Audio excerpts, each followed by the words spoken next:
Welcome to a BeXtraG podcast, part 2 of 4 of our summer-long review of the MCU, the Marvel Cinematic Universe. I am, of course, one of your hosts, Brenton Bestwick. I am, of course, one of your hosts, Groot. I am Groot. You are Groot. I may be. Yes. Yes, I'm Rocket. That's probably apt, actually. My co-host, the trash panda himself, Greg Filson. I am voiced by Bradley Cooper, so that's true. Yeah. BeXtraG podcast, a little bit looser than the standard, week to week fare. The BeXtraG episodes go up on Tuesdays at 9 a.m. Eastern on all the podcast, on all the services around the globe. If you're listening to this, you're likely a weekly listener of the regular show. So we don't do the whole rigmarole on the extra G's. I will say that we are available on social media platforms at facebook.com/BXG podcast, Instagram at BXG podcast, at GTFills at Y2B, Twitter at GT Filson at Y2B, those sorts of things. But tonight we're going to do phase 2. Obviously, June we did phase 1, starting with Iron Man the whole way through Marvel's Avengers with, Captain America, Thor, Hulk, the bastard child of the MCU. But tonight we reconvene for the phase 2. Before we get into the mix, do you have any lingering thoughts about phase 1 or just any preemptive thoughts about phase 2? I would say I walked away with phase 1 liking it more than I actually remembered. Mm-hmm. And then walking away from phase 2 liking the movies that I like a lot more than I normally do. And in the movies I'm like, I felt actually less enthused about, to say the least. Not just Thor Dark World, but right. Which we'll get into. But I feel like the movies I was about, I was just same energy and maybe even less enthused. So it's probably just because when I saw them the first time, the other movies hadn't come out that are obviously way, way better. So you kind of have that going for you too. But that's basically it. Phase 2 is kind of a downer, to go back and watch it. Yeah. We do at the end of this, we'll rank the phase 2 movies in order, the Stanley cameos in order, and then the villains from each movie in order. And then we'll do an overarching ranking at the end of the 4th episode in August, where we rank 1 to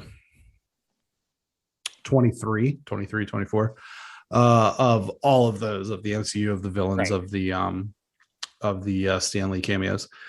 The villains in this phase are horrible. Yeah, I was just going to say that's going to be ranking villains might just be it's names out of a hat. Right. Literally, you're not wrong because there's no right answer. Yeah. There's I think there's a couple standouts, but for the most part, it's pretty weak. But with that being said, let's get into it. Shall we? Let's do it. So when we last left off, Marvel and Disney were completing their touchdown dance over the success of Marvel's The Avengers, the film popularized and brought the superhero genre to the masses to the tune of $1.5 billion in change.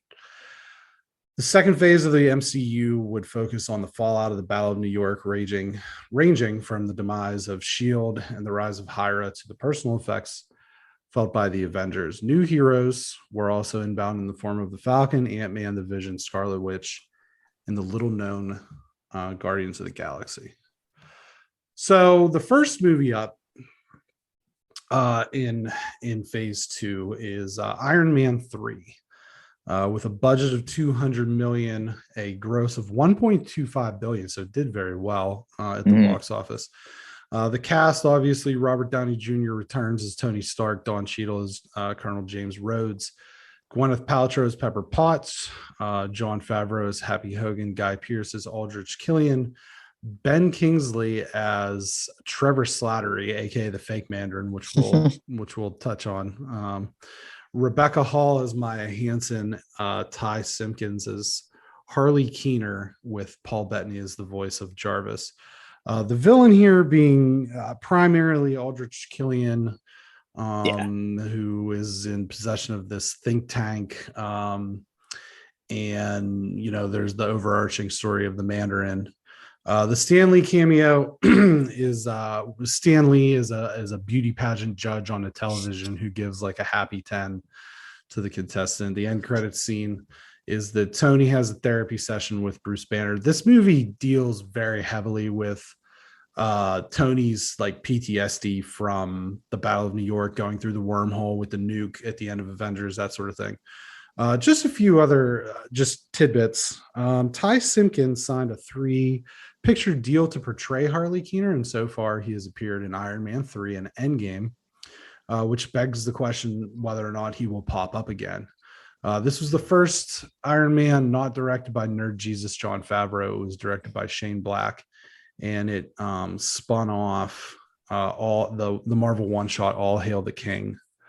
Jessica Chastain and Emilia Clarke were both cast for this film, but ultimately would be later, cut or written out or whatever.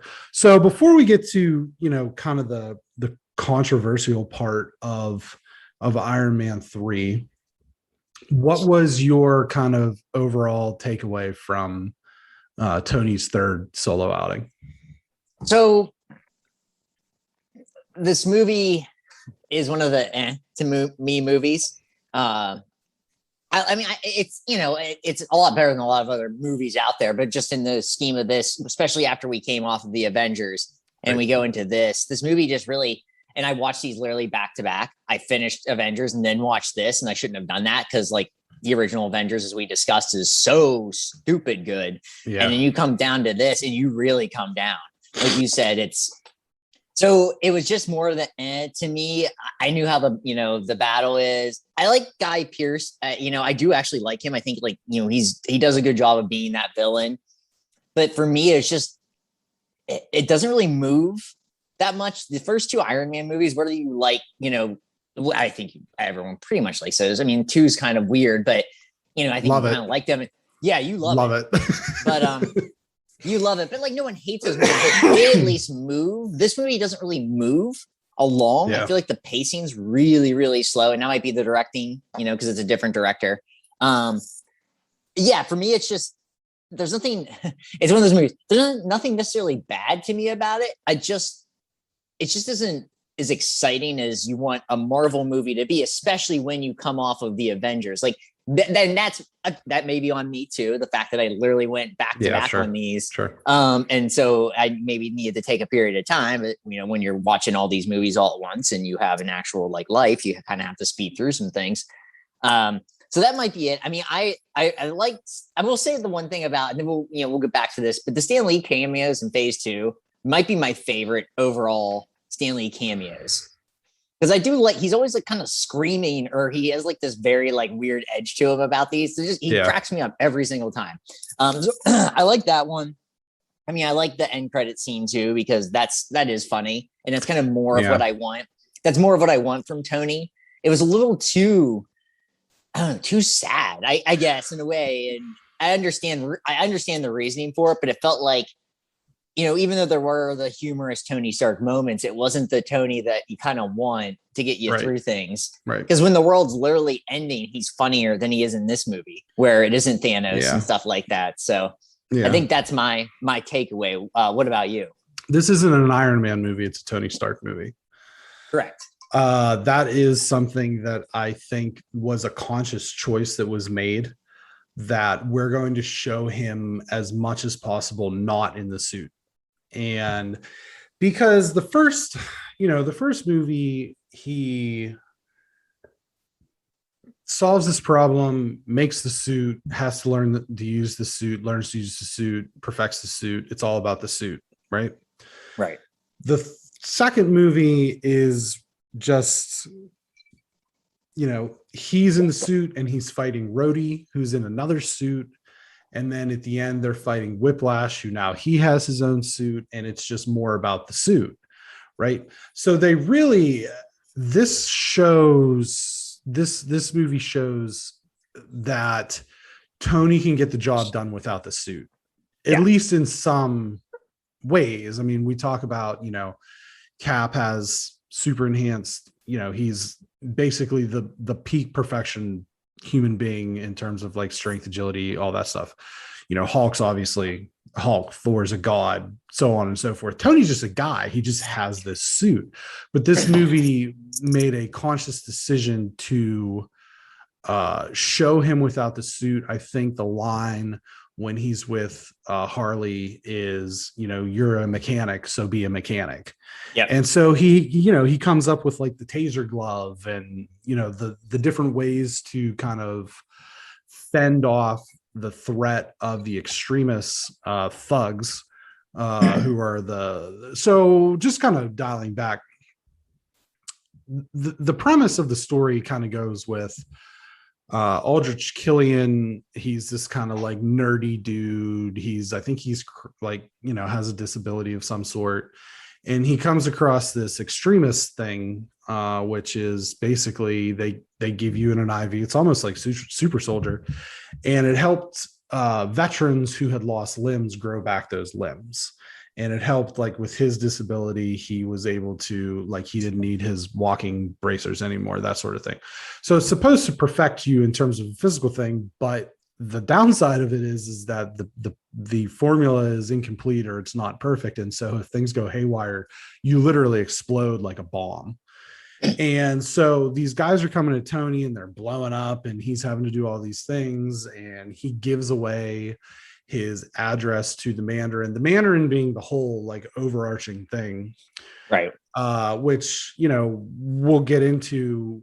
The Mandarin in Iron Man, very different than the Mandarin that you're going to see here in about, a month and a half in Shang-Chi.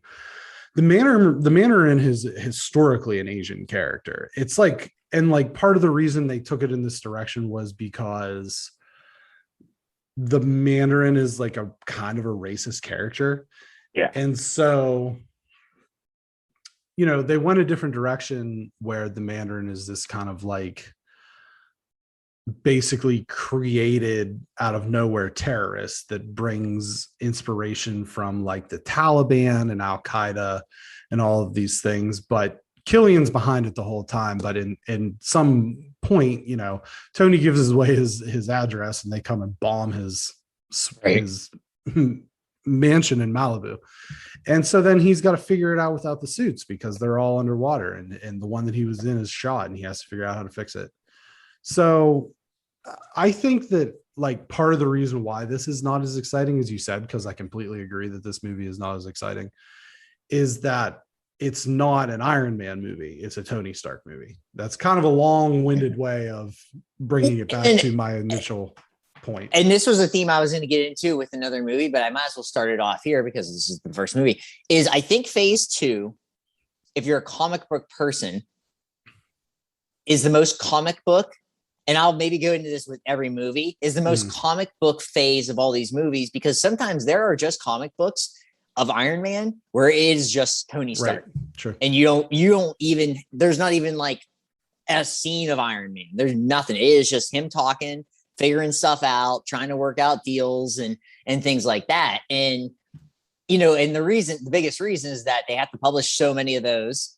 And sometimes you just need to have a storyline kind of just to bridge the gap between like one Iron Man adventure to the next. And this is kind of what they were trying to do.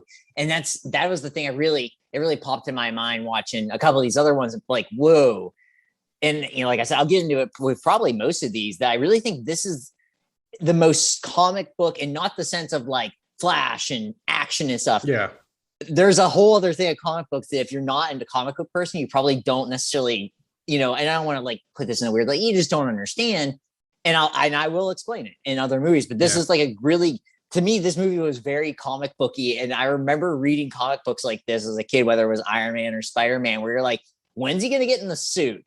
Because I'm waiting for that. And then it just never happens. And you're like, next issue, whatever. Yeah. And this is kind of the next issue thing where it's like, he is figuring things out. He's doing cool stuff. And it's not to take anything away from this. Like, this movie to me is still like really pretty good. It was just not. And I remember the first time I watched it, I was actually really, really liked it the first time I saw it. Right. And now I've kind of, every time I've watched it, I've kind of downgraded a little bit more. And now I'm just on this plateau. Yeah. It's the twist that, like, when you see it, I remember seeing this in the theaters. This is one of the first Marvel movies I actually saw in the theaters. And the twist, because they go through, all the trailers are the Mandarin, and he's, he's got this like menacing voice, and I'm a teacher, there will be no heroes, that whole thing. And it's like really creepy. And, so about the big twist, a conscious decision was made to ensure that the film would not be two men in iron suits fighting. Additionally, they asked themselves who the real villain was, in so much as the real villain of the movie is fear-based propaganda.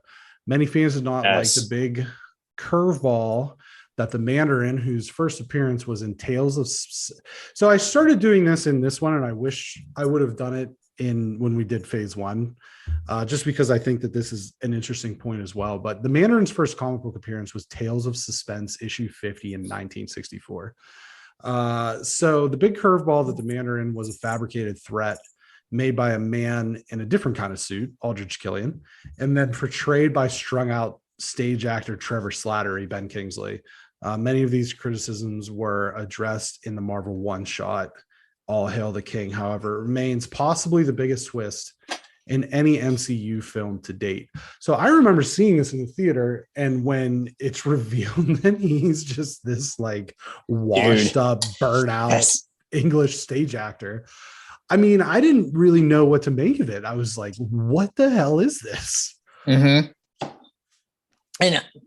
I think that's part of like what cracks me up about it too, is that it's kind of like watching, and I don't want to put this guy in an MCU podcast, because that means that we're like, it's almost like after you've seen an M. Night Shyamalan movie, you know what the twist is, then it's never good. Yeah, and, I mean, his movies really aren't good anyhow anymore. He had like two good ones, and just like The Sixth Sense, it's like you can't you can't watch that again.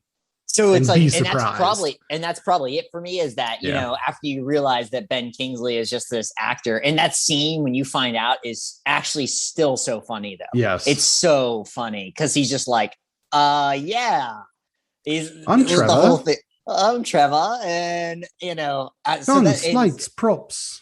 Because he's so funny. It's Ben Kingsley. It's like one of the world's greatest, living actors. Right. And doing this whole thing. So it's a great twist. And like I said, probably why I really liked the first time. And then every time it kind of dwindles down. It's sort of because he since he isn't the villain, but he's like one of my favorite characters in these phase 2 movies, because it is hilarious. It is really funny. Yeah. The end, the final battle where like he's diving in and out of suits and they're all flying around, it's cool. It's a fun concept, but I just found like the actual, like the Aldrich Killian, first of all, Guy Pearce, aggressive teeth. He's a very toothy guy. He's a toothy gentleman, but he is British.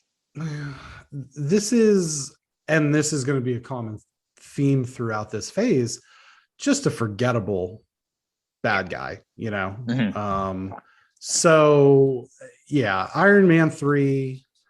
I know a lot of people kind of consider Iron Man 2 the worst of the bunch, but for me, it's Iron Man 3. But like you said, it's still not bad, and it made a crap ton of money. You know what I mean? I was shocked when I saw the money. Avengers carryover. That was Avengers carryover. Yeah. And it also, I think it's kind of one of those things where like you think this is the worst, and I also do too. I mean, this is a better movie in the sense of like plot, I think, but number 2 is way more entertaining. Like, off the charts, more entertaining. And, I mean, you got just craziness happening there. The craziness is not as insane in Iron Man 3. So, like, I don't know. And it'll be funny because when we actually get to my favorite movie of this, and maybe overall, it's like that is a plot. That is an actual real plot line. But I'm never disappointed watching any of the Marvel movies except the piece de resistance, the crown jewel of the crown jewel of crap. the crown jewel. Oh boy. Number 2 in phase 2 of the MCU is Thor: The Dark World, with a budget of 170 million and a gross of 645 million, which is gross that movie made that much. The cast here: Chris Hemsworth returns as Thor, Tom Hiddleston as Loki, Natalie Portman as Jane Foster, Kat Dennings as Darcy Lewis, Anthony Hopkins as Odin, Stellan Skarsgård as Eric Selvig, Idris Elba as Heimdall, Rene Russo as Frigga, Christopher Alexton as Malekith. The villain is, of course, Malekith and the Dark Elves, and just this production in general is the villain. The Stanley cameo is a man in the psych ward who's being educated by Dr. Selvig. In the end credits, they take the ether to the Collector, played by Benicio del Toro. He'll pop up again later. Thor returns to Earth with Odin's permission, but Odin is actually Loki in disguise. It's worth noting that scene was directed by James Gunn. What's funny is that for all of the movies, I pulled like one little thing, as like a headline type deal to kind of go with it, like the Ben Kingsley twist in Iron Man 3. There really isn't one with this, but I think the reason why is because this movie was kind of in trouble from the get-go. Yeah. So Kenneth Branagh, Sir Kenneth Branagh, who directed the first Thor film, declined to take the director's chair for the second due to the short turnaround between the films. Patty Jenkins, who famously directed Wonder Woman 84, she's helming the Rogue Squadron project for Star Wars, was slated to direct at the behest of Natalie Portman. She later left the project over creative differences, and her leaving would cause Portman to abandon, albeit temporarily, the role of Jane Foster following the film.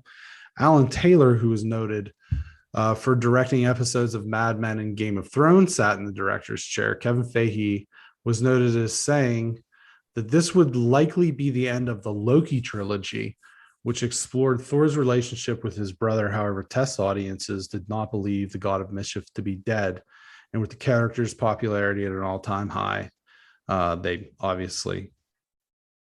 James Gunn was brought in to direct the end credit scene, revealing Loki was alive and well. Joss Whedon contributed to rewrites and reshoots. It's also worth noting that the Ether is the third Infinity Stone that we have seen on screen, with the Space Stone in the form of the Tesseract, the Mind Stone in this form of Loki's scepter. The Reality Stone, or the Dark Ether, is the only stone without a solid form. When I was looking at this,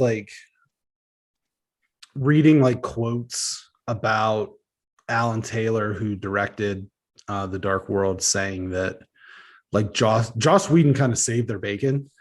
They brought him in to rewrite this scene, and so he rewrote it, and they're like, oh, can you write this one, and this one too? So it almost sounded like this is kind of, in a sense, a lot of what we complain about with The Last Jedi, where you had one director, one writer on the first movie, and then the second one, the guy bails out, somebody comes in, it doesn't work out for her. She wanted to tell a completely different story. Patty Jenkins, leftover creative differences, that pissed off Natalie Portman. One of the Lady Sif in the Warriors 3, one of those guys had to be recast with Zachary Levi of Shazam fame. like this movie is just full of problems. The biggest one being just the plot in general. Is so yeah, It's just, well, this is like a lot of the issues that I have with some of the Marvel TV stuff, is that this movie is a setup for more things to come. And I feel like with it being Thor and being, everybody always talks about with DC, the holy trinity of DC characters, Batman, Superman, and Wonder Woman.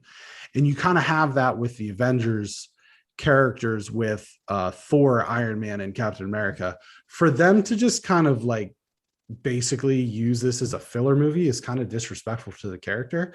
And I know that Hemsworth was really burnt out after this, and basically Taika Waititi saved the franchise because it re-energized him, et cetera, et cetera.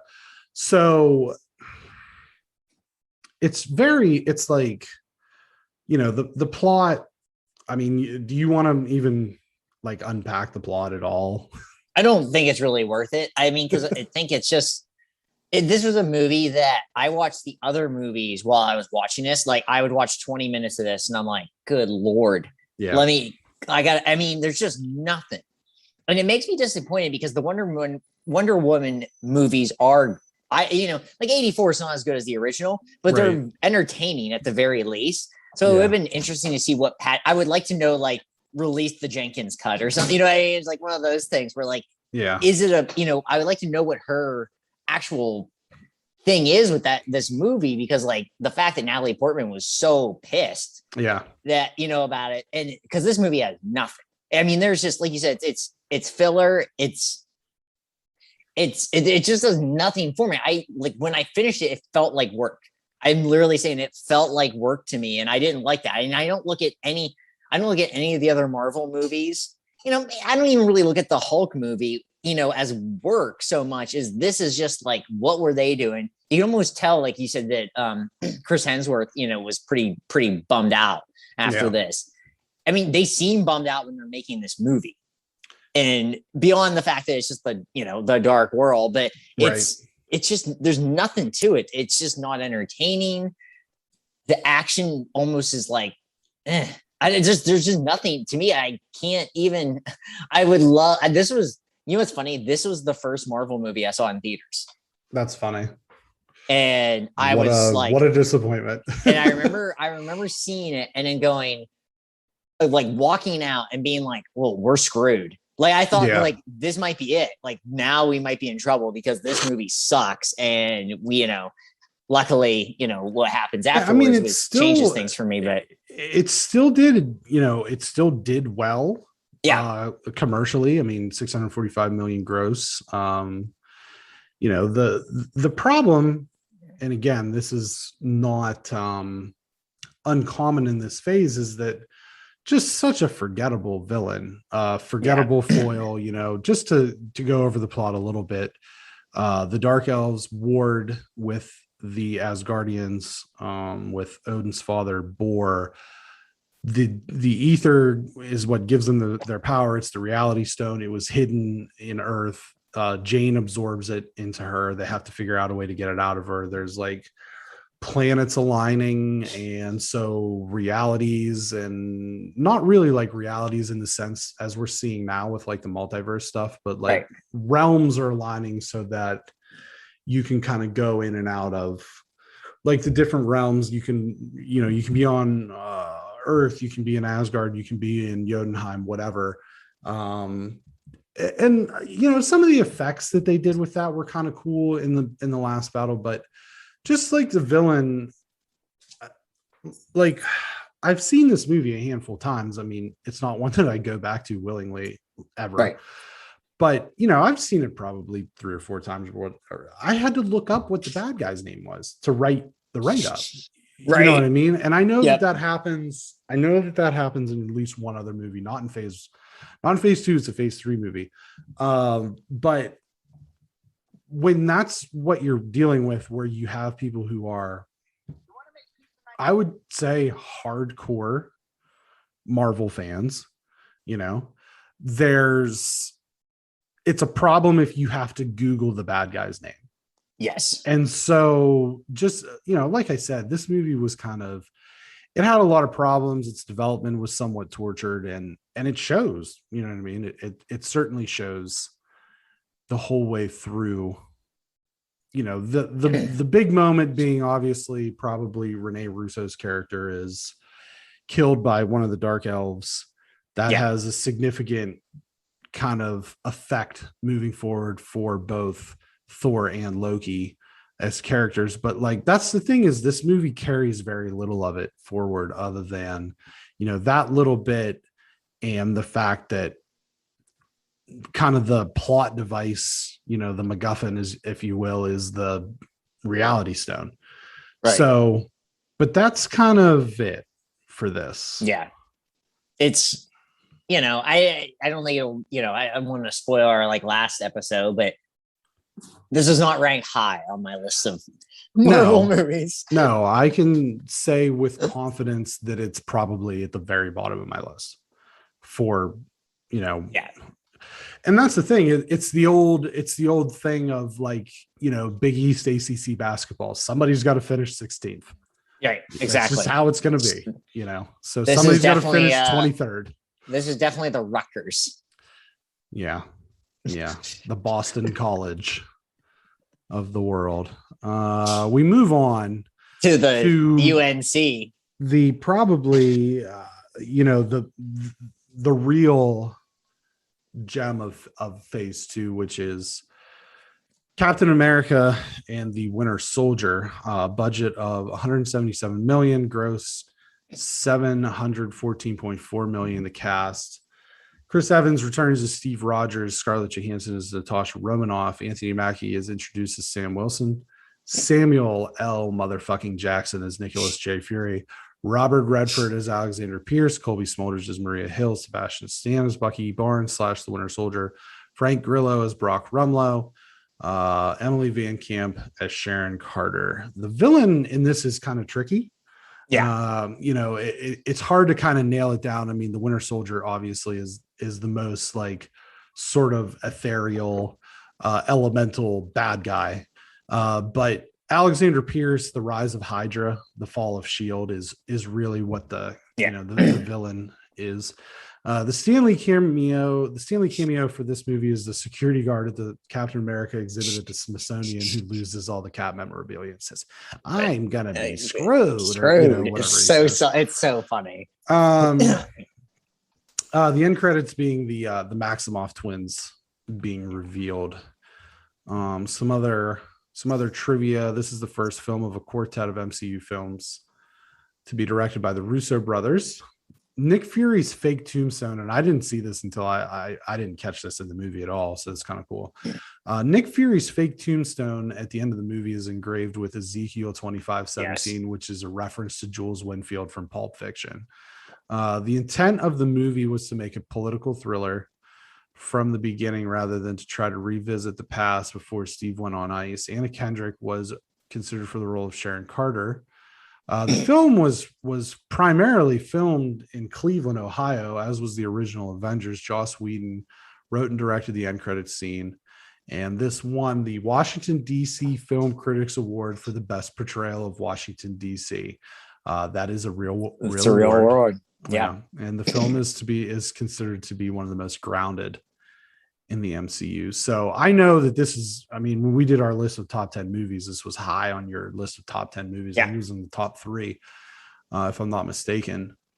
Talk to me about, just this movie. And well, I mean, this is a movie after my heart. It's Captain America, which is my favorite MCU character, and just favorite Marvel comic book character too. I mean, this is my first comic book, and my first not Ninja Turtle toy was a Captain America toy that shot his shield. So you're right there.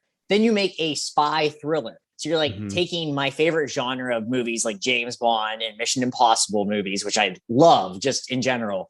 And you're making it a Captain America movie. So it's all those things. And it's actually it's all those things, but also well done.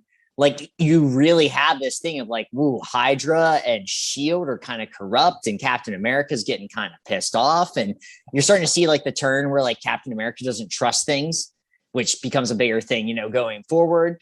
And then you have his friend Bucky is now like, this villain to some degree because he's been infiltrated by Hydra. It's a good Scarlett Johansson as Natasha role, and get Anthony Mackie being revealed. And I mean, on your left, and that's one of those like classic things. And and there's just so many characters that are actually still important going forward. With Sam Wilson now as Captain America, and Emily Van Camp as Sharon Carter. I mean, like there's these things like this, and of course Bucky. And so it's just Samuel motherfucking Jackson just being him. Right. And all these things, it's like the peak. And, there's so many scenes of like, of Cap just kicking ass, which I think is so much fun. He does it in all the movies, but this is like the one where it's like calculated. It's just Cap.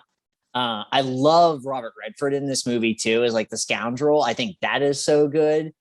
It's one of those movies that like, I watch this movie. I'm not kidding you. I watch it probably every 3 or 4 weeks.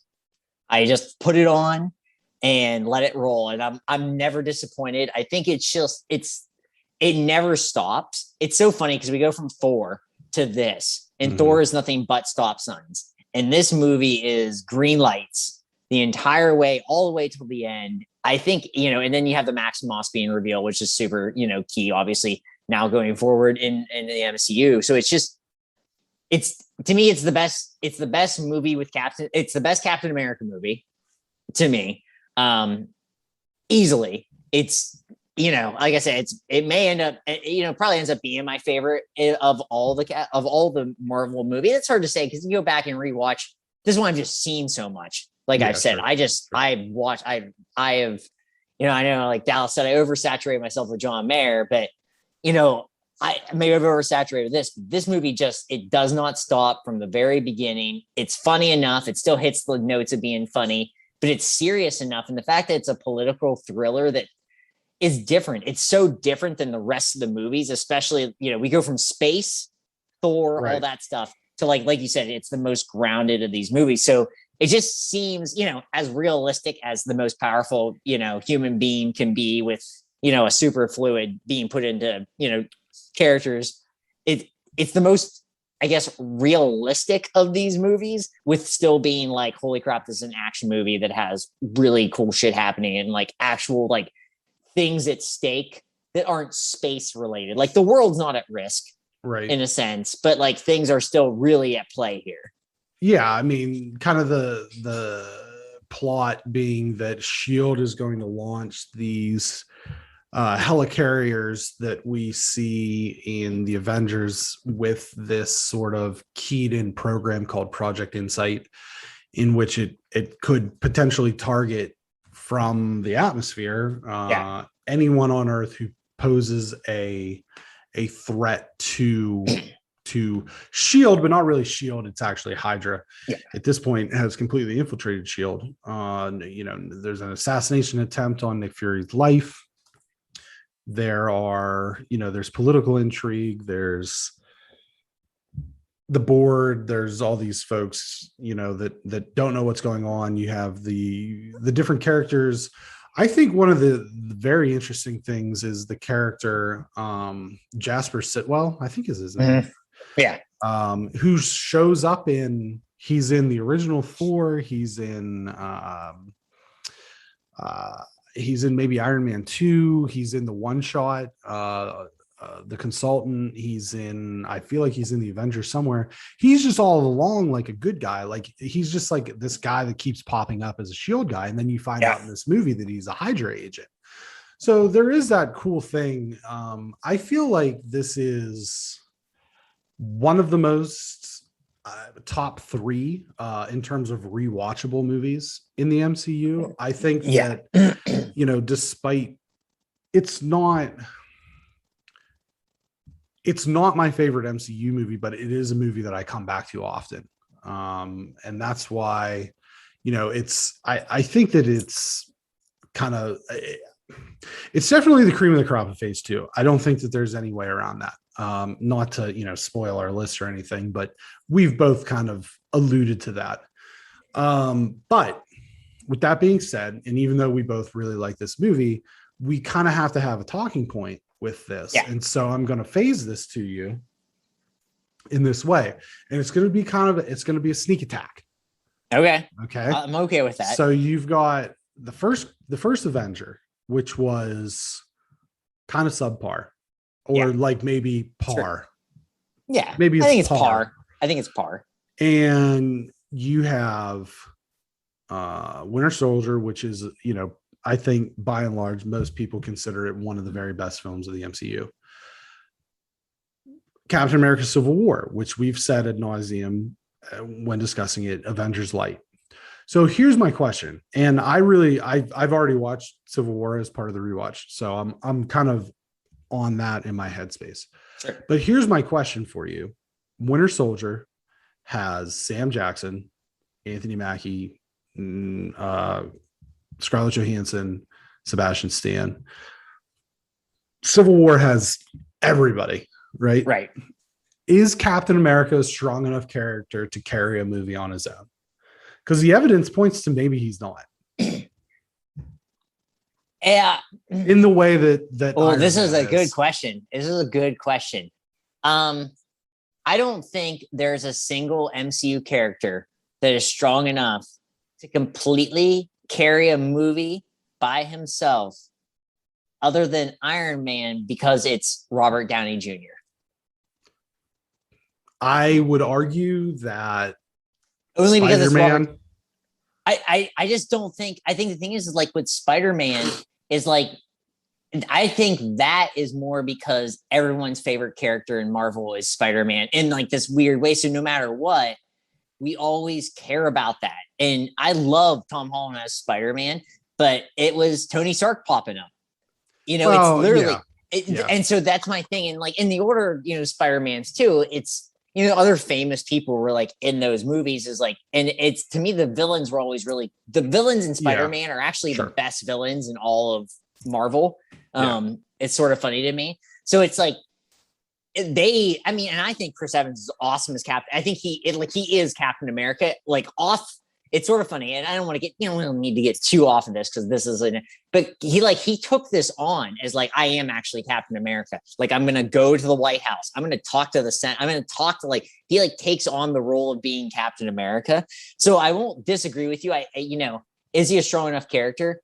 I just don't think there is a strong enough character to necessarily carry a movie without having like a little help. And I think that's okay because like at the end of the day, you are still part of the Avengers. You're still, this is funny to me, but how many superheroes, I think Wolverine might be the only superhero where like, that's a movie. You can watch a Wolverine movie.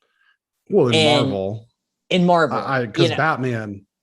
Well, stands above everything. No. Batman. I'm not counting Batman because I think, and the thing is with that too, is like Batman's such a different thing. DC is such a different thing. That's the weird thing where people compare MCU and they're so different. Like actually, I would challenge anyone, just sit down and read like 2 or 3 of each of these comic books. Pick your favorite character, read 2 or 3 of each. You're gonna be like, why do we even compare them? Because it is literally apples and oranges. Right. It really, really is. They only became rivals because they both had colored pictures with words. Yeah. And it isn't really the same thing. So I think that's a great question, Brenton. I think it's one of those things. I just don't know because if it's not Robert Downey Jr., who is so engaging, like he is, like Robert Downey Jr., the joke of like selling, swampland in Florida, that's what he does. He can do that kind of thing. And he's so good as Iron Man. And nobody will ever, as much as I love Chris Evans as Captain America, Robert Downey Jr. as Iron Man is the best thing that could have happened to. Right. And that's kind of the thing too, is like, Endgame happens and we're going to get all these shows and, now Sam is Cap. And we talked about this a little bit in one of the previous weekly episodes. I'm not 100% sure which one is. You do have these like Captain America too, like, Bucky has been Captain America. Sam's been Captain America. John Walker's been Captain America. Hank Pym's been Ant-Man. Scott Lang's been Ant-Man. Nobody's rushing to fill the iron boots, so to speak. Godspeed to you if you try. You know, And like you just but that's not to say that they haven't in the comics, because they have. You right. know what I mean? It's but in the movies, it seems like, you know, I would say the only other character, because, you know, Thor's best movie is a ensemble. It has Hulk, it has Valkyrie, it has Loki, you know. And it's also a comedy. Yeah. That's like the funny thing about that. Right. And like the Ant-Man movies are more contained, but they're funny. They're not trying to be the same thing. Right. I would say the only other character that we've seen would be Black Panther. And unfortunately, we'll never really get to know how that would have played out. You know what I mean? But even that is like, even with that, it was as great as Chadwick Boseman was, and we'll get into this when we do phase 3, but as great as Chadwick Boseman was, that movie was made by Killmonger. Yeah. You know what I mean? So, and his sisters are so, like, his family's so cool in that too. That like really helps. Yeah. So I just, you know, I just knew that Winter Soldier was going to be such a breeze to talk through, that for both of us, because we both really like it, we both really enjoy it, that there had to be a talking point. And I think that's I think what it is. And just I'll conclude on this. I think the Winter Soldier is the only MCU movie, and I really truly believe this, that if no one is, if you're just in a room and someone's like, you know, I haven't watched any Marvel movies, if you just show them this one, it's the most approachable, because it really, you know, it's grounded. This movie could have just been whatever. He didn't have to wear the suit. You know what I mean? Right. Exactly. It makes it a Captain America movie because he wears the suit, but it just as easily could have been a Mission Impossible movie. Right. It's a James Bond. It's a Mission Impossible. It could have been any of those movies. And I think that's what I think it's probably why I like it so much, even though I love the MCU. And it's like, you know, when we actually, you know, divide these movies up and rank them, it's not like me saying something's 1 and, you know, 2 is that far off. It's right. We're splitting hairs until we get to like Thor Dark World. Yeah. Just a brief bit on Bucky, because I found this pretty interesting. Bucky Barnes appeared in Captain America issue number 1 in 1941. Yeah. Before this was even Marvel Comics. I forget what it was called at the time. The Winter Soldier, however, made his debut much, much later in a rebooted Marvel continuity. He debuted in Captain America number 1, 2005. Bucky pops up again, taking the mantle of Captain America in Captain America issue number 34 in 2008, when Steve is presumed dead.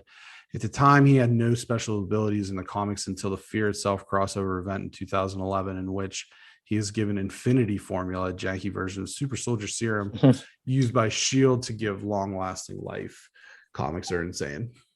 I mean, that's the thing. Like, I think that's a good theme for this too, is comics are completely insane. It's like, you know, it's fun. It is so much fun. I think I need to actually get back to it, because I'm kind of like, I think I need to get into fiction that's weird again. And this is the weirdest fiction, is just reading really comic books, because you'll read like 5 of them and you're like, I have no idea what happened. Well, yeah, that's the thing, is like, it's so hard to jump in and just be like, I'm going to pick up X-Men 37 and see what's going on.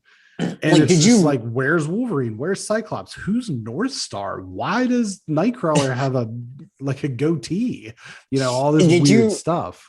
Did you read the Captain America where he's like part of Hydra, that series? I saw it. I didn't like, I'll be honest with you, at this point, I pretty much only get quarterlies that interests me, and usually it's just back catalog stuff.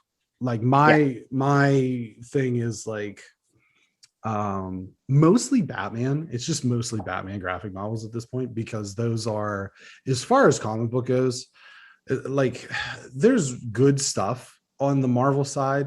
There really is. I mean, like the Infinity Saga and the actual Civil War stuff is good, but none of it really holds a candle to any of the really good Batman stuff, like the Frank Miller Batman stuff. Well, the Frank Miller Batman stuff is like, probably could have been nominated for like Pulitzer Prizes and stuff like that. That's how good that is.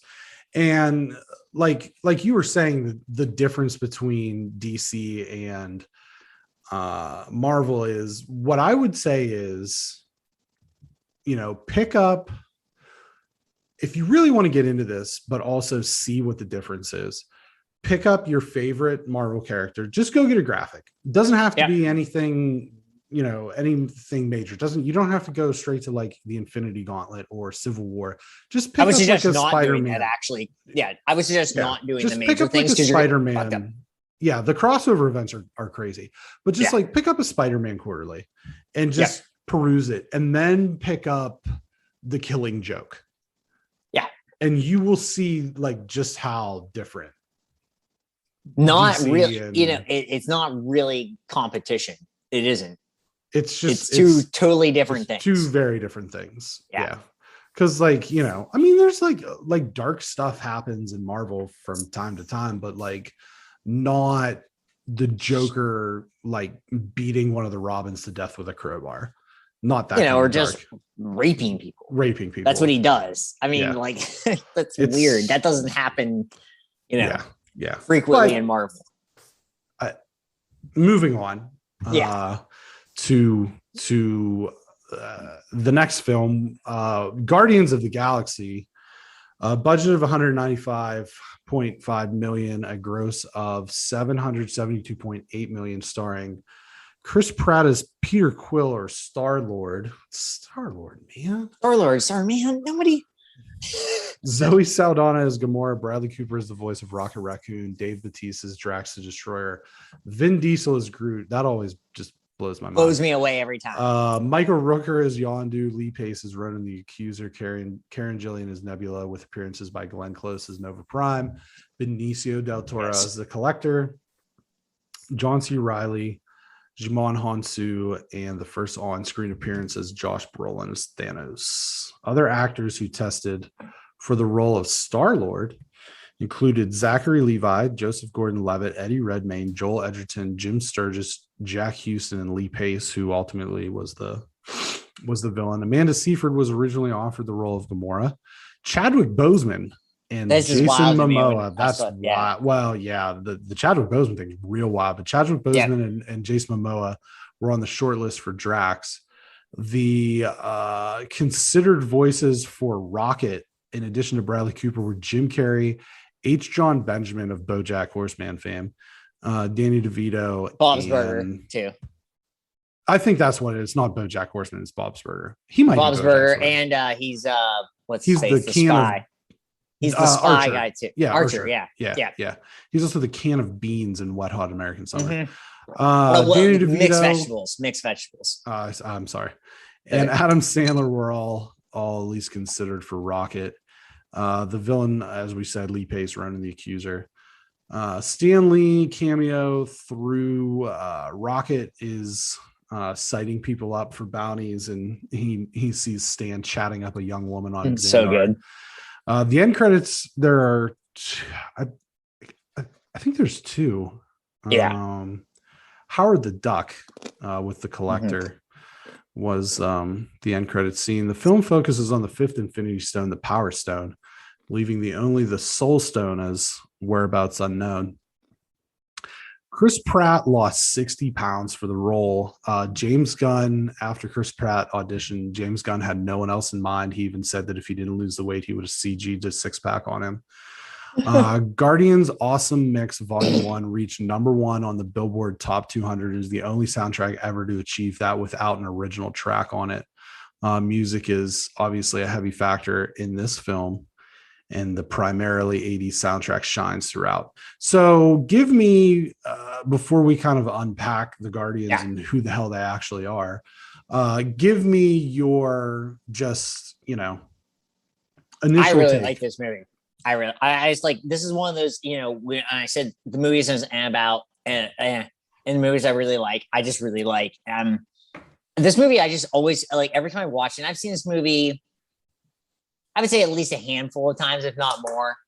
Chris Pratt is the perfect person for this. It just, every time I see him, I'm like, this is, and we watched the Parks and Rec episode last night, and, you see Pudgy Andy, and then you see like Chris Pratt actually like, lift weights and, get ready for this role. And it's just, it's funny enough. It's sort of funny to me. It's kind of what Thor Dark World maybe should have been. Where it's space and funny and like stuff's happening. It's not like, to me, it's not like the most plot driven movie, but Sure. you have the comedy. You have good characters being introduced. You have real and also very important characters going forward being introduced. Like actually super, super important characters that maybe carry Marvel going forward. That's one of those like funny things that you don't think about when you see this, but now going back, it's like, having watched this, a couple days ago, and I'm like, oh boy, these characters are all very, very important. Yeah. And it's funny to me too, because I've said before, it's like no one gave two craps about Guardians of the Galaxy. Right. Until this we're movie gonna get came into out. that here in a second. Literally no one cared. They're like, what is this? When, and I knew this movie made a ton of money. I was so surprised it made more than The Winter Soldier. Because I'm like, I saw it in theaters and I liked it. I liked it a lot. Thought it was very funny and stuff like that. But I was like, well, this is a nerd movie. This is someone that's a Marvel person. Then when you realize it was the highest box office, office movie or of the year or whatever, it's like, oh, okay. That's funny. Why? Because not a single person alive has actually read more than, one of these comics. But they really did a good job with it. I think the fact that they kept it light and nothing's like, I think that's what really helped it. I really like Rocket. I mentioned that when we did our thing. I really like him, and it's sort of funny because it's a raccoon. His voice, but Bradley Cooper does such a good job delivering his lines and like the way that Rocket's he's so mad at everyone all the time. He's like, I'm the freaking smartest person here, and I'm dealing with a bunch of idiots all the time. A person, I'm the being here. Yeah. Sure. And it's like when they realize that Star-Lord, I'll give him his nickname. When they realize that he's just an idiot, it's so funny to me. We're like, what is this guy doing? Right. And he's actually human. Look, remember, I'm 50% human, so that dumb part of me, that's 100% you. Yeah. And it's just like, it's like he goes back and he gets his, cassette player, and Drax is like, you're an imbecile. Yeah. And it's like, that's it. That's him. Yeah. That's him, which is great because it's Chris Pratt. And so it's not a detachment from Andy from Parks and Rec. So it's just like, it's just this nice transition to this character that is a superhero, but it's still Andy Dwyer from Parks and Rec. Just he happens to be in space and has like some guns, and he has some stuff going for him. And ultimately, like I think everyone likes him as a character in these movies because he just kind of hits all those little notes. So to me, this movie is like a super positive movie. It's a nice, you go from like the downers of the first two, you go from like just conspiracy spy thriller to this, which is like the lighthearted movie of the MCU. Yeah. I will be honest. I am in the minority. I don't like the Guardians movies that much. I knew you didn't like it. Yeah, I knew you didn't. Yeah, like it. What's funny is I really like them in Infinity War. But they're also split up in Infinity War. And I think the two characters who I like of the Guardians the most are Rocket and Groot are with Thor. And that makes them more interesting. Like Dave Bautista is a bad actor. Like there's no way around that. Whoa, yeah. And then like I think the thing is with that is they play into it. Exactly. Like Drax is extremely literal and he's very wooden, which is how Dave Bautista is as an actor. So this is the perfect role for him. This is another one of those things like the villain's kind of lame. Ronan's not that interesting. I will say on the rewatch that I like this one a little bit more than previous watches. I know getting to Guardians 2, like I just really don't like that movie. Like I've only seen it once and I've never watched it. I don't like Guardians 2 as much as I like this one. Yeah. But Rocket kind of, Chris Pratt's fine. He's good in the role. And like I said, Dave Bautista's Drax is like perfectly cast just because of what that character is and what that actor brings to the table, or rather maybe doesn't bring to the table. But like, I don't really care about Gamora. You know what I mean? Like Nebula, when she's around, is like kind of annoying. So like Rocket is what makes it for me. Oh yeah, And like when Rocket's doing like, stuff, so good. and I think the reason like too is like, you know, my preferred version of Groot is like teenage Groot, where he's like kind of a shithead. Like, I Yeah, mean, he yes, has the same line all the time, but it's all in the inflection, right? When he's like a in his teenager, face, yeah. When he's a teenager and he's just got that shitty like thing Angry. going on, Language. and, yeah, like that whole. Well, you're getting some acorns on you. I just, you know, the movie is like they're forced to team up because they have to take this guy down, and yeah, you know, they don't know per se what this orb is. I mean, we find out it's the Power Stone. And I will say the other thing is the soundtrack's great. Like the soundtrack is amazing. Killer. I downloaded it. I'm one of those people. Yeah, I have it as a, you know, a Spotify playlist, but the main thing, and you alluded to this, is nobody knew who the hell these guys were. And so, you know, who are these guys? The Guardians of the Galaxy. They made their debut in Marvel Superheroes number 18 in 1969. Despite strong sales, the Guardians would not appear on Marvel pages for another 5 years. The original team included exactly zero of the team from the movie, although Yondu was the leader. And he was joined by Major Victory, Martin X, and Charlie 27. Everyone knows those characters. Everybody knows those guys. The team also went by the name the Galactic Guardians, but the team was Star-Lord, Gamora, Drax, Rocket, Adam Warlock, Phi Lavelle, and Groot were not assembled until the modern Marvel continuity and beginning in 2008. The team has undergone several variations since then, including Captain Marvel, Iron Man, Wiccan, Cosmic Ghost Rider, and even Doctor Doom, which further proves that comics are fucking weird. So weird. Like they don't do well, and part of the issue too now is if you're trying to like get into comics, is they reboot the continuity like every 2 years now, whereas before it was like, you know, you had Uncanny X-Men issue like 590. You know what I mean? Whereas now it's you get Captain America 40, and then it's like it reboots.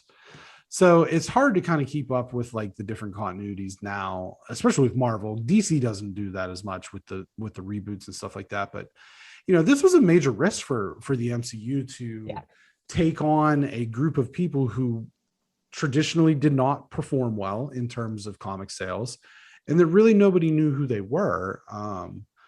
You know, so for them to do this, and you know, James Gunn was the director of both of these, as well as the upcoming Volume 3 and the Christmas special and everything. And you know, for them to pull this off, you know, you do have to give your hats off to them. And I think this was the movie that opened up a lot of people's eyes as to, it doesn't have to be Captain America. It doesn't have to be Iron Man. It doesn't have to be the X-Men. It can be these lesser known characters when you give a director, when you put them into the right hands of people who are going to make them shine. I think that it opened a lot of eyes to people for being ready to accept characters like Ant-Man, like Black Panther, like Shang-Chi. I don't think if Guardians did not do well, it would be a lot less likely that we would be seeing some of these other characters that we're getting now. I totally agree. It's funny to me because it's, you know, you end up liking these characters after this, and I would like to know, you know, I would like to know the people behind everything. Like, we need to go ahead and do these characters. I would like to, like, that's the thing. I like a little inside, little oral history of like why we decided to go with this group, right, to include them in this, because there is this weird thing where it's like, I have no idea why. Right. Yeah. That's the weird thing to me. Yeah. So, Guardians of the Galaxy, it's kind of the outlier of the phase 2, because it doesn't play into the next movie at all. And the next movie being Avengers Age of Ultron. The budget was $495.2 million. It was the second most expensive movie of all time at the time that it was made.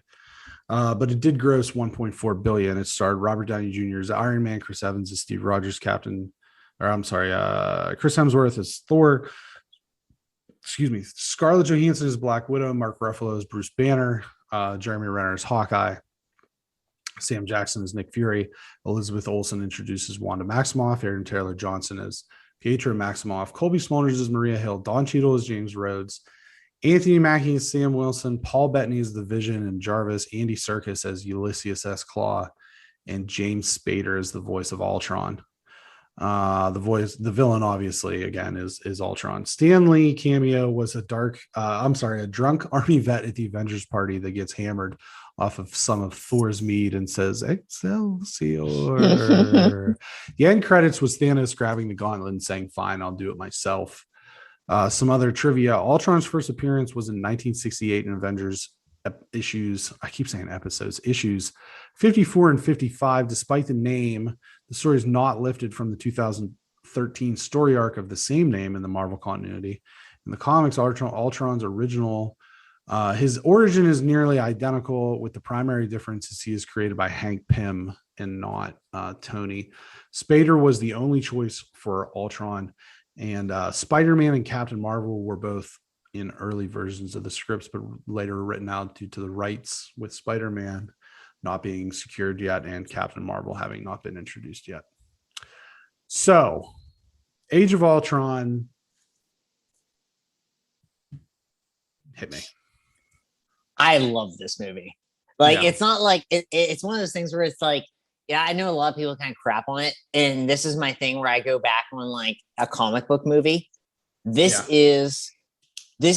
literally could have told me they just cut this from a comic book, and I'd be like, yeah, I believe you, because it starts off with action, right? Crazy action. And there's so many sit down moments where they're just talking to each other. Yeah. And that's pulled straight from the comic books. If you're a comic book person, there, like I said earlier, with the, where Iron Man is never in his suit, there are moments in comic books where they're all just sitting at a table, shooting the shit about what is happening. And it's like, this to me is like, it's not better to me than the Winter Soldier as like a movie, but it's better as a representation of what comic books are, because if you actually read comic books, there is an issue of this where they're just sitting there talking about like, what the hell are we gonna do? We're gonna figure this out, and we're not nobody's in a suit, we're all in like, and then they have their little party, which is super fun. I love that. I love the party. I love the Stanley thing. This is it may end up being like, it's very high up on my Stanley cameo, just general, but I love this Stanley cameo. You have Captain America moving the hammer. Yep. Not just the hammer. Yep. Yeah. So that's super cool. This movie and I'll go back on the story is, I was supposed to watch a boxing match at a bar on my birthday. This movie came out on the weekend of my birthday. A lot of Marvel movies come out around my birthday. I have early May birthday, and that's what happens. Yeah. And I didn't get to see it on Friday because I had to work late. And I was just like, oh, I want to go see this. And we'll see it on Saturday after the boxing match. And so that's what we ended up doing. And I left the theater as like, holy crap, that was just action. It was just, and it's so much fun. And Ultron's not the greatest villain in the world. But what's funny is like, we always talk about how, the villain is basically the villain, the anti-hero. Yeah. He literally is the anti-Tony Stark. Like, it is not, there's no discrepancy there. He literally is the antithesis of what Tony Stark stands for. So it's that perfect thing of that. The action's really cool. The humor's great. I think it's just one of those movies, like, I don't understand why it gets crapped on as much as it does. I think it's because it's too long. And it's a lot of the reasons what you're saying about it being very comic booky with like the sit down scenes and stuff like that.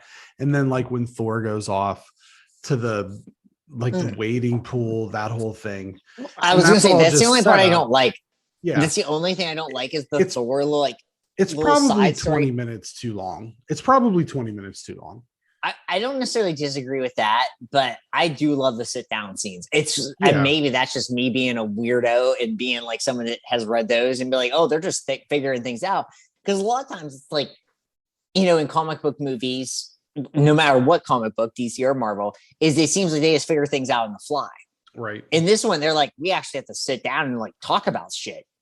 Yeah. And then you kind of start, you get that little build up to Civil War. Right. Yeah. You see it at Clint's farm, they're pissed that Tony and Banner made this murder bot.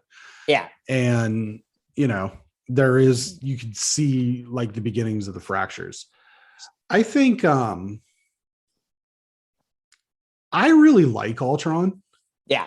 I know that's another one that I'm in kind of the minority on. I think that number one, James Spader's voice is perfect.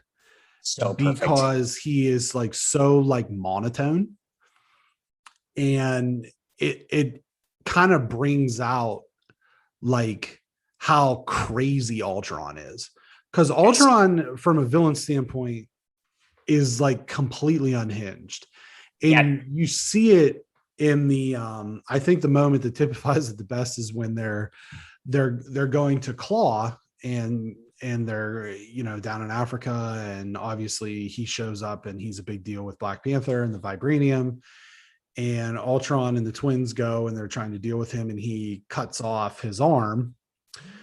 And he's like, ooh, I didn't mean to do that. That's going to, right. You know what I mean? Like, he's just like, he's this, the best way that I can really explain that character is imagine like a super intelligent newborn child, but is also hostile and 9 feet tall. You know what I mean? Oh yeah. And so like some of the other things, and you want to kill Tony Stark. Well, I want to do this and blah, blah, blah. And also, I want to kill Tony Stark. He's just Ultron's nuts.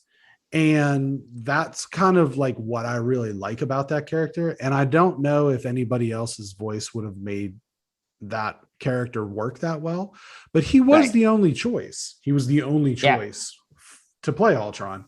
I do think it's too long. I do think that they really tried very hard to capture the magic of the moment in the original Avengers, where they're in the street together for the first time at the end of the movie in the Battle of New York, and the camera spins around them. Yes. They try to capture that, and they just can't, because you're never going to capture that again. You can't capture that. Exactly. Well, Avengers Assemble. But I mean, but in the sense of like up to this point is what I mean. Up to this point, you can't capture. So I know it's just kind of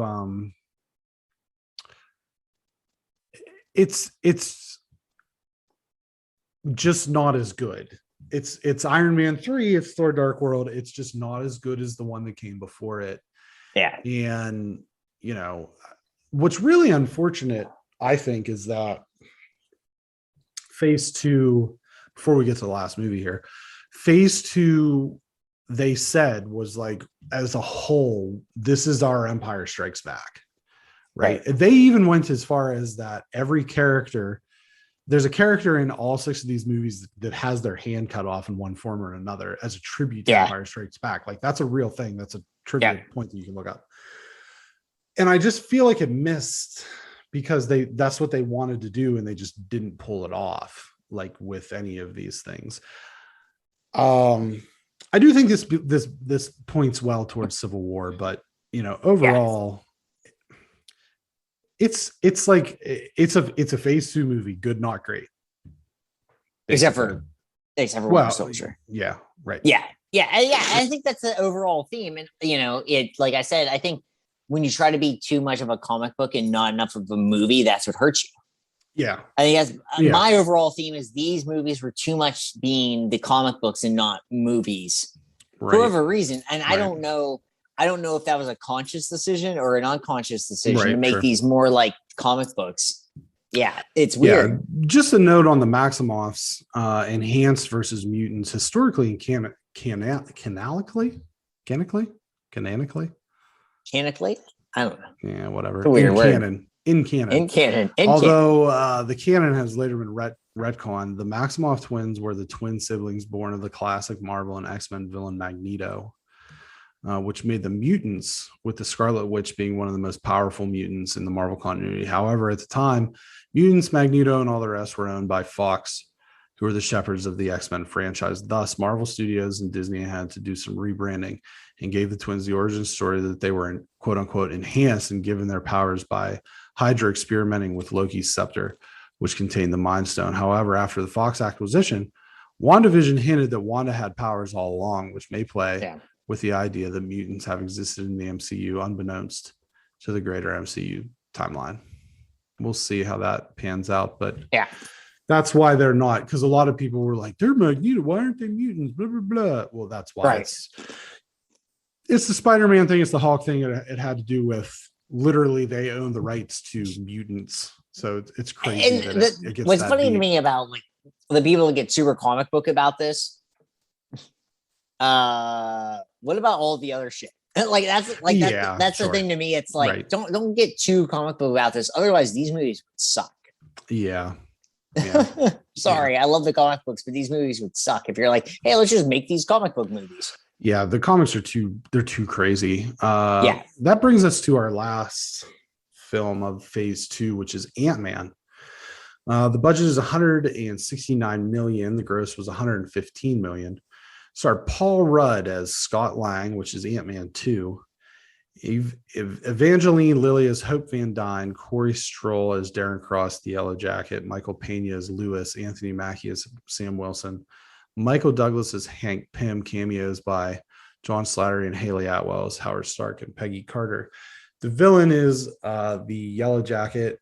Stanley Cameo is a bartender in one of Lewis's stories. So good. The end credits is that Hope gets her suit and that Sam tells Cap that he knows a guy for the coming battle in Civil War. Others considered for Scott Lang, the only other person in the running was Joseph Gordon-Levitt. And Paul Rudd was actually originally cast to play Hank Pym. More on that in a moment. Trivia for this movie: in 2000, Howard Stern tried to buy the film rights to Ant-Man whenever they were. So weird. Yeah, it is weird. And then Ant-Man was originally supposed to be the first film of phase 3. Ant-Man. I forgot how fun this movie is. That's literally what I was just like, this movie is just fun. Yeah. It's just fun beginning to end. I mean, it's not too heavy.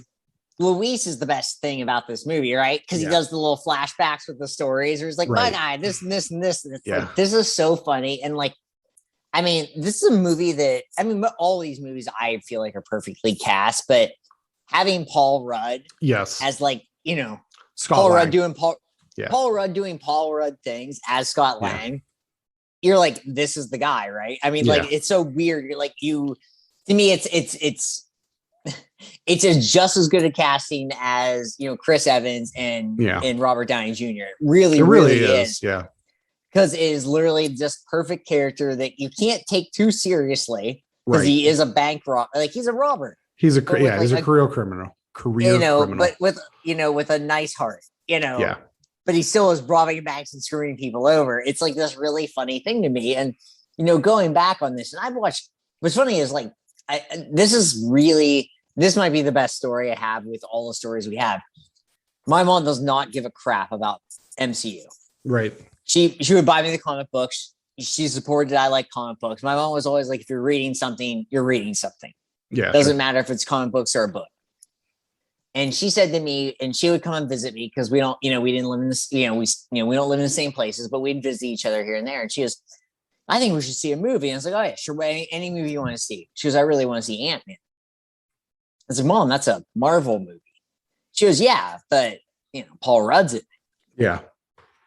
And there's something about that, you know, it's like that mom appeal that Paul Rudd can just do that to people. Like Chris Evans, freaking jacked, muscular guy, handsome guy, you know, Robert Downey Jr., handsome guy, you know, but Paul Rudd just has that appeal. Paul Rudd might be the most appealing person in all these movies. Yeah, it's quite possible. He attracts everyone. He attracts, you know, my mom is, you know, I won't give her age. I don't know if she'll care, but you know, my mom is my mom. I'm 36. You guys can figure it out. Sure. After that. So it's one of those things where Paul Rudd appeals to everyone, and then you just kind of bring the rest of the movie to it. And then, with Michael Pena, and it's good actors playing, roles that are like pretty funny. Michael Douglas he's in this movie. Michael Douglas is in this movie. Right. And so it's really well done. It doesn't take itself too seriously. It has really funny, like actual laugh out loud, funny moments. Yeah. So it was to me, it was a good crescendo. Right. I'm gonna use that word. Yeah, and they do this in phase 3 too, where the first movie after Infinity War is Ant-Man and the Wasp, and it's like you have this heavy, especially Infinity War, but even Ultron, you have this heavy, thing, and then to follow it up with something that adds a little bit of levity is kind of nice. Yeah. The only thing that I don't really like about this movie is, well, a couple things. Is number one, and this is beating a dead horse at this point, but the Yellow Jacket is lame. It's no, I don't disagree with you there. It's another phase 2 forgettable bad guy. Yeah. The other thing is that like Scott Lang has a master's in electrical engineering, so he's not a moron. And they kind of portray him as kind of an idiot, but he's actually extremely intelligent. You can see it in the scene where he cracks the safe. Like he knows, like, okay, I'm going to freeze this lock and it's going to shatter. And I'm going to put this, like, he's got it all planned out. Like he's a good, he doesn't rob people. Robbing is violent. He burgles them.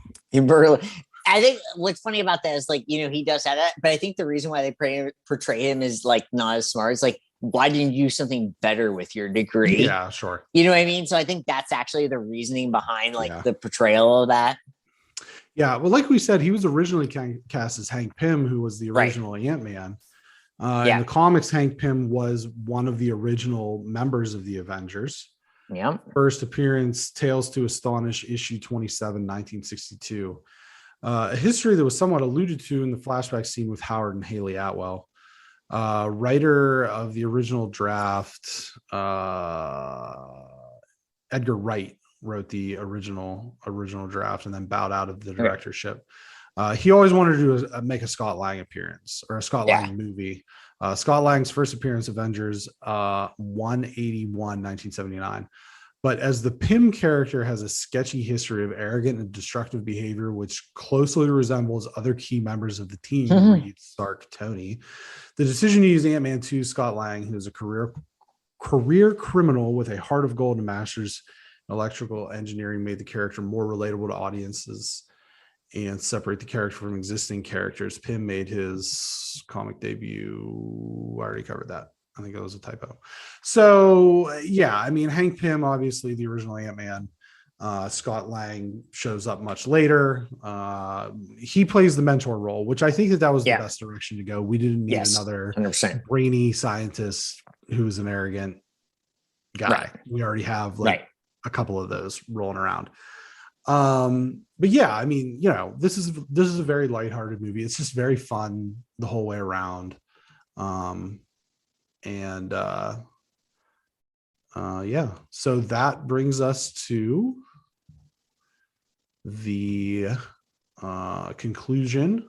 So now we're going to break down the Stanley cameos, the villains, and the movies. Let's go with Stanley cameos first. You want to go in descending order? Sure. My screen got screwed up, so that's awesome. Okay. Wow. The Stanley cameos I like a lot. My least favorite is actually him in Guardians of the Galaxy. Yep, there's nothing. Yeah, it just isn't. He's just there. Yeah. And then I can't believe I lost all my crap. I don't know what happened. And then it's Dark World. Same. Okay. And then Iron Man 3. Same. Okay. I did that. I'm sorry, my whole thing is completely screwed up. Amateur. No, I don't know what happened. And then Drunk Army. Yeah. Army vet in Captain America. No, Drunk Army vet's in Ultron. Or Ultron, I'm sorry. So Yeah. drunk, and then I'm sorry. So drunk army vet at Ultron, and then his thing in Captain America is hilarious to me. I just love that he loses all So the your stuff. list is Guardian from 6 to 1 is Guardians, Thor, Iron Man, Ant-Man, Ultron, Cap. Yeah. That accurate? Okay. Yeah. Mine is Guardians, Thor, Iron Man, Captain America, Ant-Man, and then Ultron is my favorite. I love the Ultron Excelsior. one, but I just love it. I love that, but like when I go back and watch, I just love he loses everything. Yeah, he's I'm gonna be screwed or whatever he I'm says. gonna be screwed. It's like him being drunk is hilarious because I love that scene, but it's like the fact that he's the creator of all this. He's like, well, I lost. It's almost like a real thing.